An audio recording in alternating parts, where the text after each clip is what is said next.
2006 விஜயகாந்த் ஏற்படுத்திய தாக்கத்தை விட 2026 விஜய் தாக்கம் அதிகமா இருக்குன்னு டிடிவி பேசியிருக்காரு. ஒருவேளை பேர் அப்படி இருக்கிறதுனால ஏதோ சொல்லியிருக்காங்களா என்ன தெரியல.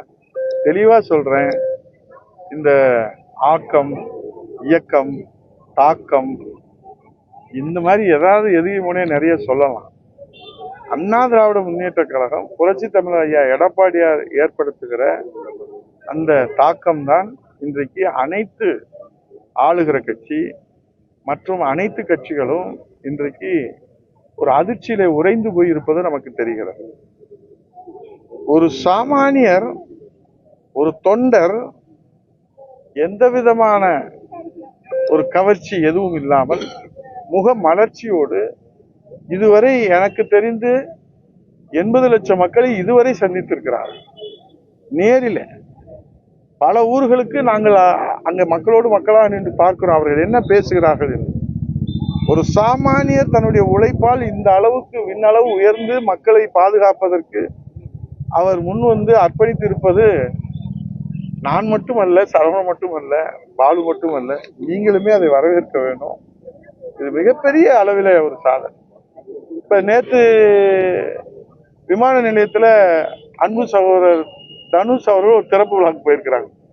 அவர் விமான நிலையத்திலிருந்து காவல் அதிகாரிகள் அவரை கூட்டிகிட்டே வர முடியல. உங்க தொலைக்காட்சிகள்ல தான் நீங்க ஒளிபரப்புறீங்க. அதை நம்ம என்ன போய் சொல்றது? திறப்பு விழாவுக்கு திரைப்படத்திலே முன்னணி நட்சத்திரங்களாக இருப்பவர்கள் வந்து திறப்பு விழா நடத்துகிற போது அவர்கள் அந்த கூட்டத்தை ஒழுங்குபடுத்தி காவலர்கள் அவர்களிலிருந்து பாதுகாப்பதே மிகப்பெரிய அளவில் கூட்டம் கூடுகிறது. இதை எந்த கணக்கிலே சேர்ப்பது, எந்த வழக்கிலே சேர்ப்பது, எந்த விவாதத்திலே சேர்ப்பது? ஆகவே பரீட்சை எழுதுகிறவர்கள் எழுதணும், அதற்கு பிறகு மதிப்பெண் மக்கள் கொடுப்பார்கள். அந்த மதிப்பெண்ணை வைத்து நீங்கள் ஊடகங்கள் அருமை பெருமைகளை எல்லாம் விவாதங்களாக வைத்தால் அது வரவேற்கக்கூடியதாக இருக்கும். பரீட்சையே எழுதாம படிக்கிறதே பார்த்து குமார், சில பேர் மனப்பாடமா படிப்பாங்க, சில பேர் முட்டி முட்டி படிப்பாங்க, சில பேர் ஓடி ஓடி படிப்பாங்க, சில பேர் நடந்து கொண்டே படிப்பாங்க, சில பேர் படுத்து கொண்டே படிப்பாங்க.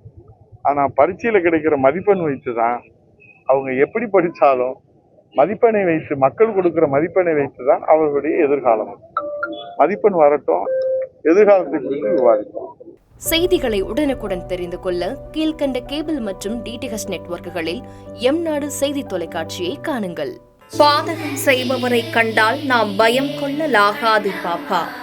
மோதி மிதித்து விடு பாப்பா, அவர் முகத்தில் உமிழ்ந்து விடு பாப்பா. அண்மை செய்திகளை உடனுக்குடன் தெரிந்து கொள்ள இணைந்திருங்கள் எம்நாடு தொலைக்காட்சியுடன்.